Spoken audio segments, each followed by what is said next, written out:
Welcome to a game of Dungeons and Dragons, a Laserforce game mode. Um, Special game. This is Mischief. I am joined by Akodama, Hello. and boy, this is going to be a treat. So the players are off. Looks like we got Soy Boy, the warrior, charging across, hitting down a bunch of people. Kodama, what is happening here? Yeah, the D&D as a game mode, especially with this many players in the arena, is going to be a lot more action-packed early on, because there's no resupplies on your team aside from sort of your cleric to turn your whole team off at the start of the game, and so you're going to spend the entirety of the first 10 seconds of the game just shooting people. There's going to be a huge clash in the midfield at the beginning. Right. So we got Fireball DK's playing Cleric. What does that mean? So the D&D is separated into 4 classes. You've got 2 spellcasters, the mage and the cleric, Mhm. and then 2 like pseudo frontline tanky people, the thief and the warrior. The cleric is the healer class of the game. You have unlimited shots, so it's not like SM5 where you have limited shots. You have unlimited shots, but you do have limited lives, and there's 3 ways to regain your lives in the game. The first way is by leveling up, which I'll Okay. explain more about in a second. Yeah. The second way is by your cleric casting a heal on you, and then it'll refill, I think it's 15 lives. And then the final way is through random encounters that you can get by shooting bases, which is usually Okay. frowned upon, but can happen. Sure. Before we continue, just want to see what's happening here. So it looks like the red team is all bottled up on the top floor, and the blue team is just squishing them all together. Yeah, it's really hard because Soy Boy has gotten a He's really strong early level and can just go in with his extra hit points and fight the enemy team So almost uncontested. because he's level 3 and everyone else is level 2 or 1, he can just walk in and shoot people and they can't basically take him down.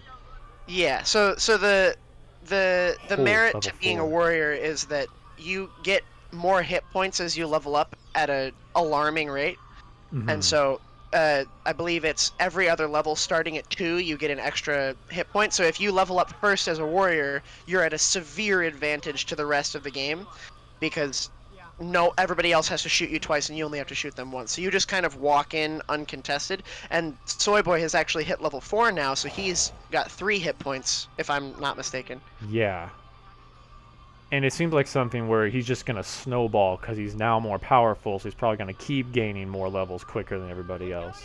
Yeah, exactly. It just if you are in this position as a warrior in D&D, you just want to play really, really aggressive. You've leveled up a couple times, so you know your full lives.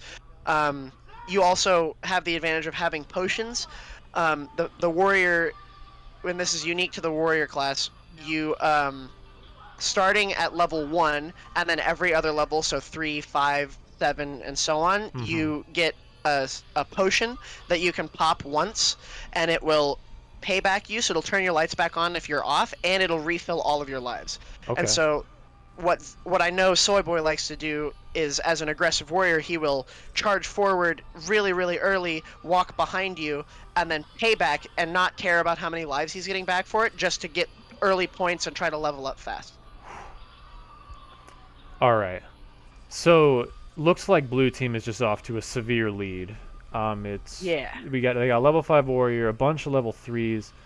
The highest person on the red team is level 3, and many people are still far behind. Judoku, a warrior, is out of the game actually. Yep. Oh, did he use his So potion? Okay, he did use his potion. Okay, at least he used his potion. what can Fireball DK do right now? What's his goal, do you think? Right now, Fireball DK still only has 1 spell. So the two casters are where the game gets really complicated, Okay. because you have Let's dive in. you have a spell book that you can open and cast different spells from. Yeah. Early on in the game, you don't have very many spells, so the cleric doesn't get its second spell until level 3. The mage doesn't even get its first spell until level 2. And so early on, the cleric just has heal/injure, and you cast that by tapping the special button on the side, and then pulling the trigger to select your first spell. If you want to select different spells, you have to tap the special button more times to cycle through. Okay. And what heal/injure does is if you cast it on an ally, it'll heal them for 15 health. If you cast it on an enemy, then it'll shoot them down in one shot without worrying about their hit points. So even if they've got 10 hit points and they're like super high level, you'll get them down in one shot. Right. As you level up, at level 3 you get Bless/Curse, which will buff an ally if you hit them, or give a debuff to an enemy if you hit them. It's a random effect between less shot speed or more shot speed, less hit points or more hit points, and less points gained versus more points gained. So is this a good strategy right now? It seems like Fireball DK, he's playing kind of like what a medic would do in SM5. He's hiding amongst his teammates, but you know he needs to get levels too. And is the only way to do that by shooting other people? Is this like what does each position tend to do in a game that makes them successful? So it's actually a really interesting dynamic the way that it works in D&D. I have found that actually the most defensive class in the game is the mage, because a lot of times you're just trying to cast spells at a distance and get some cheeky hits on some people, especially late game. Okay. And then the cleric, I have found personally, is much better when you play it more aggressively, because if you get levels, you can cast more spells, and you actually get points for casting spells, which can level you up faster. Okay. And so the cleric turns out, while they don't have the hit points or the shot speed to 1v1 the warriors or the thieves as they level up, they definitely have the utility to be able to go and be in the front line. Fair enough. Yeah, okay, so let's just check in on the game here. I mean, points wise, like I don't think Red Team can't catch up here. They outnumber them at least in number. Smalley McSmall is leading the team level 5 mage, which I know some of like the crazy mage spells, fireball, time stop, all that. I'd love to hear you talk about that in just a second. Like, 'cause I think that could be a way for them back into the game with Smalley. Loki's level 5 warrior, El Diablo level 4, Cody level 4 cleric. So I mean, do you think that there's weapons enough to fight back, or is like Soy Boy too strong at this point? Yeah, absolutely. The big thing is going to be if the casters on the red team are able to shut down Soy Boy and keep him at bay, it'll be a lot easier for them to fight the next 3 people on the blue team, which are all casters and are going to have lower hit points and lower shot speed than Soy Boy will. A big thing in D&D for trying to come back into the game is you need your cleric to curse the highest score person on the enemy team.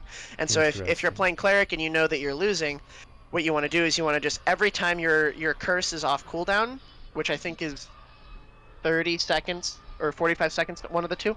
Really? Okay. Just cast it on the enemy team, like high score person. In this case it's Soy Boy. If you see him, cast a curse on him, because then he's gonna slow down much more and have a harder time fighting your team. Okay, and so there's not mana. It's just your abilities are on a cooldown. So it's the cleric. It operates on cooldown, and the mage operates on mana. Okay. The casters get really complicated in this game mode. So the mage, I think, gets 1 mana per second and refills their mana as they level, like every time they level up, and their mana pool also increases every time they level up. This is so complicated, and I've always wished we could do a tournament just to actually learn this game. You just need to get with people who know what they're talking about. I didn't know any of this.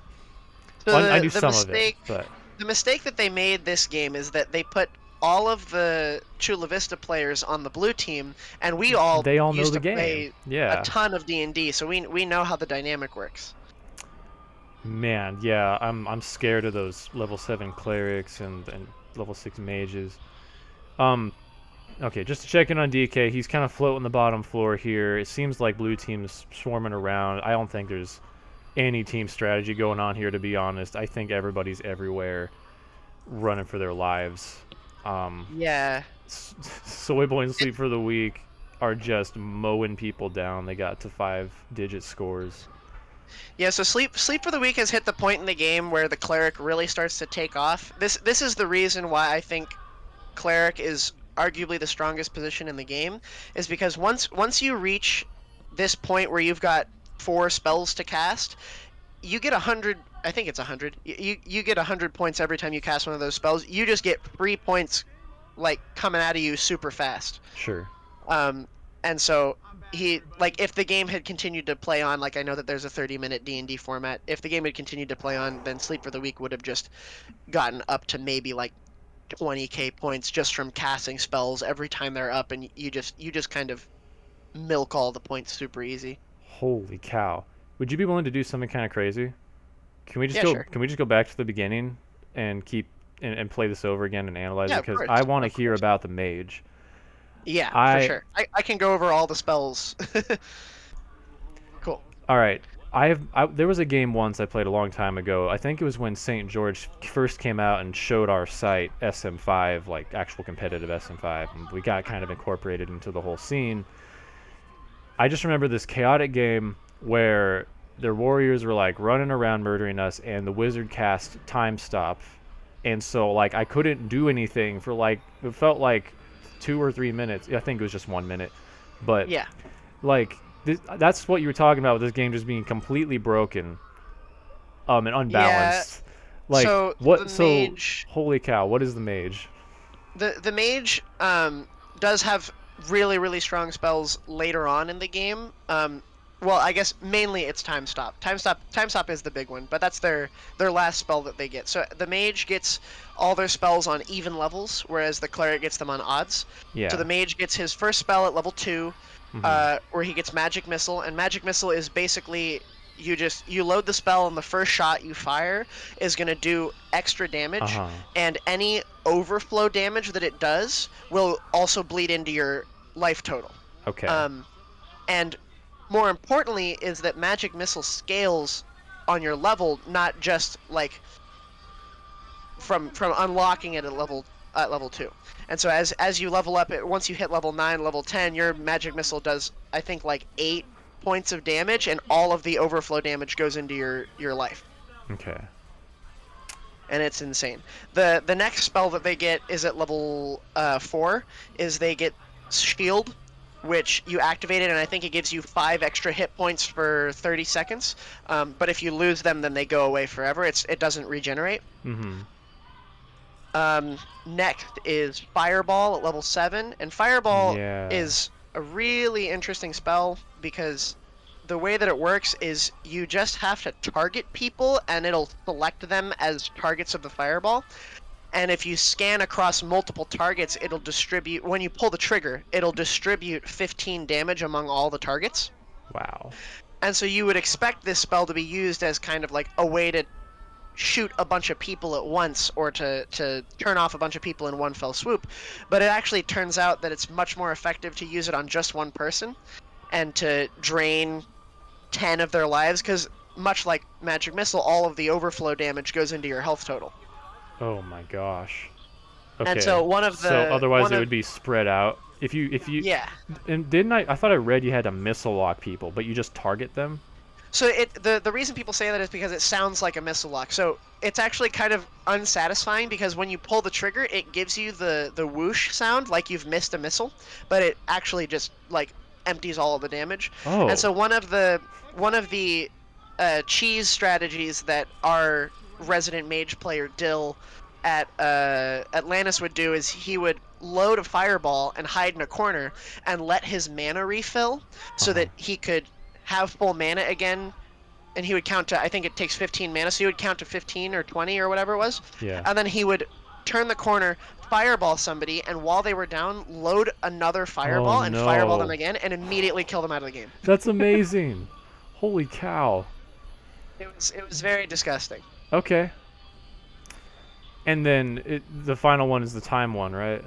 And so the final spell is at level 9. You get time stop, and Level 9. it lasts a minute, and what it does is it makes it so that the enemy team can't pull the trigger or cast spells or do anything basically for 1 minute. So you become just sheep for farming points. At Atlantis, we tried to balance it. We toned it down to just 10 or 15 seconds, I think, so that it was more like casting a nuke. Sure. Um, So you went in and But changed yeah. the code so it only did them. yeah, yeah, Okay. we altered the code to try to balance it a little more, because the game is not balanced as is. There's a huge Yeah. disparity between the power level of the casters and the non-casters. Yeah. And if you have a level 9 wizard, you're probably well ahead anyways. Yeah, yeah. That situation usually only comes about if you're playing like the 30-minute format, Yeah. and people are gaining a ton of points, because you level up based on the points you gain. Mm-hmm. I guess now I'll move over on to Cleric, which, believe it or not, I think is stronger than the Mage. Uh-huh. Like I said, at level 1 they get heal/injure, which is healing your allies or shooting your enemies. Mm-hmm. Bless/curse is at level 3, which buffs your allies or nerfs your enemies. At level 5 they get the spell Dispel Magic, which when you cast it on anybody, it could be your team or an enemy, it takes away all external effects on them. So if they're blessed, cursed, if they have a spell loaded, it'll cancel the spell. So sometimes what people will do is they'll get lucky and they'll load a Dispel Magic, and they will cast it on an enemy mage, and the fireball that they had loaded will just fizzle out and they lose all the mana for it. Or you can use it on your team to take away curses, and it's just it basically sets you back to a blank slate at whatever level you're at. Yeah. Wow. What was that? That's level 5, right? Yeah. So level 7. Oh, I had the numbers wrong for Mage. At level 7, you get Spirit Link, which again you can cast on an ally or an enemy. If you whoever you cast it on, half of their points that they gain while they have it on them get drained to you. And so if you it's kind of a toss up. Well, XP and points are kind of the same thing in. Okay. You gain levels based on your point total. Yeah. Got So it. you get XP based on your points, and that's how you level up. And so as a cleric, it's kind of a toss up, because if you cast Spirit Link, which is the spell that gives you half their points, if you cast it on an enemy, then yes, you're draining their points, but if you're playing well, they're not going to be like your goal in the game is for them not to score points in the first place. And so you don't want to link yourself to somebody who you're trying to deny points, because then you won't get as many points out of it. Sure. But then there's the flip side of, if you put it on like your strongest player, like let's say Sleep for the Weak were to cast Spirit Link on Soy Boy in this situation, Soy Boy's going to run out and be doing a lot of work, but he's not going to be leveling up at nearly as fast as he usually is. Yeah. Because half of his points are being drained to Sleep for the Weak. So you want to put it on an enemy player. It's kind of, it's hard to tell. It's very situational, because there are times when, like, if my team's getting absolutely slaughtered, then I will just put it on the best player on the enemy team and hope that I can level up fast enough to come back into the game. Yeah. But if you're winning, then it's like you're already winning, so you don't need to win more, so you try to distribute the point total better. It's a very interesting spell. Okay. It just seems like if you cast it on an enemy, then you're gaining points and they're losing points. But if you cast it on your own teammate, the points stays the same, but it just like gets distributed to you. And does that actually help? Yeah. It's from a numbers standpoint, it is definitely better to cast it on your own team. To cast it on an enemy, because then every time they shoot someone, it's a net 0. Right. But the if you think about it from a scaling standpoint, it might be better to link your own team in the situations when you're very far ahead. Okay. Because then you're gonna be able to go up. Like, instead of having one super strong player who's super far ahead, now you'll have 2. And if you have more clerics, then now you'll have 3. Sure. Okay, that makes sense. Yeah, it's definitely very situational. And then there's Resurrect, right? And then there's the last spell, which you get at level 9, is Resurrect. It's on a super long cooldown. I think it's on like a 1.5-minute cooldown or something like that. And you can use it on an enemy or an ally who has died.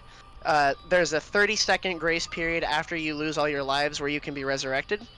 And when you get resurrected, if you were resurrected by your own team, then you come back as normal, I think. so many different sites change the code for the rules of Resurrect that it's hard to keep track of like what's true and what's not. I believe Sure. base level is if you resurrect your own teammate, they come back just as they were with no point loss at all. But if you resurrect an enemy, they come back with half of their points, which also means half of their level. Okay. And so Why would you bring an the enemy back in the strategy, game? yeah, the strategy is to res enemies back into the game so that they're weaker and you can farm more points off of them. Gotcha. Okay. That makes sense. Yeah. Would you go over the thief briefly? Yeah, of course. The thief. So the thief and the warrior are interesting parallels because the warrior gets more hit points than shot speed as he levels up, and the thief is the opposite, where he gets more shot speed than hit points as he levels up. But they still get both. The thief has the advantage of being able to drain XP or points from any player by locking onto them. And so if your lights are turned on and you lock onto a player, ally or enemy, and you just hold the missile tone instead of pulling the trigger, you will slowly drain points from them and gain them for yourself. Uh-huh. And if you and so that like it's kind of niche. You usually want to do it when somebody's not watching, or like if they're getting reset chained, then you just like steal a couple hundred points as they're passing by. And then the other thing that they can do is if they hold down their special button, then they can enter stealth mode, and it's like playing Scout from SM4, where you enter stealth and then you can only missile, but instead of draining points, it's just a regular missile. Okay. Do you have to pull the trigger to get the points? No. So that's the nice thing about draining is that you don't actually have to pull the trigger. If you lose the lock at any random point, you still get all the points that you drained. Okay, cool. Yeah. Does the damage increase the more tones you get when you do pull the trigger? I don't think so. I'm unsure on that. I've never personally pulled the trigger when locking somebody to steal their points, because I'd rather just steal more points. Makes sense. But I suppose that's something to look into. Maybe I didn't know as much as I thought I did. No, you're good. This game, I mean, you know, I play D&D. I think a lot of people in the community play D&D. And so the idea of this is really cool. And I think there's a lot of potential for it. So my final question for you is, if for whatever reason we decided to host a D&D tournament just with the whole community, what would your rules of formatting be for making teams? What size, how many of each position, et cetera, et cetera? And what game length? For the sake of like being true to the way that D&D should be played, I would encourage to play the 30-minute format just so that players have an opportunity to hit the higher levels and like really use their class.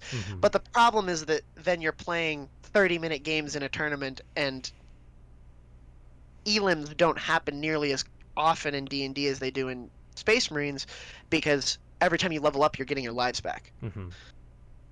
And so it would be interesting to try to figure out how to design a tournament around games lasting that long. And then as far as the teams go... in a perfect world, 30 minutes is how the game should be played, is what you're saying. Yeah. It is my belief. I know that there's other players, at least in my community, who like play D&D and would rather not play the 30-minute version because it drags out. But Sure. I have a much more fun time when I get to hit level 10. Yeah. I think that for competitive reasons, the bases should be turned off, because the way that the bases work in D&D is that you get a random encounter that could give you points, make you lose points, bless you, curse you. It's just basically any effect that you can dream up in the game can be randomly applied to you from one of the bases, and I think that for competitive reasons it would be better to leave those out. And then, gosh, as far as team sizes go, I think that you have to play teams of no greater than 5, and if you're going to have teams of 5, then you just double up on your thieves. Okay, 1 of each class and 2 thieves. Yeah, something like this. Similar to the way that we have 2 scouts in SM5, is that like the thief kind of fills a similar role. They're not super tanky. They don't have a lot of like special ability to them Mhm. compared to the other classes. And so you can double up on them pretty easy without messing with the balance. Do you think if we made a tournament and the rule was you have to have one of each class, but the final one can be any class, do you think there's one objectively best one that every good team would go with, or is there room for different strategies? I'm pretty sure. Seems like I'm Warriors pretty are better sure. early game, and then Clerics Mages better late game. Yeah, I think that without a doubt, it would. All of the good teams would always pick a second cleric. Hmm. I think that the amount of, especially if you're doing 30-minute format, the amount of like point farming that you get late game as a cleric, just like there's nothing to stop you at that Mhm. point. I remember there was a like just for fun game that I played in Syracuse against unnamed Cody, who's the special He's a Japanese characters. cleric, yeah. Yeah, he played cleric. He played cleric because when he played against me in Syracuse, it was a few newer players on each team, and then me and Cody facing off. But he was playing mage, and you know, in terms of how the game was going, it was pretty even, like trade wise. Every time one of us encountered the other, it was like either an even trade or one would trade or the other, and there it really playing the game, it didn't seem like one of us should be winning more than the other. And then we walked out, and I had double his score. He had Mhm. 7.5K, and I had 15. All right. So Well, hey, I think that answers my question. I'm gonna wrap this up here. yeah, for sure. This has been D&D with some incredible insight from Ekodama. Thanks for joining. If you want to watch more videos on competitive laser tag, different game modes, check out more videos on this channel. Go do that.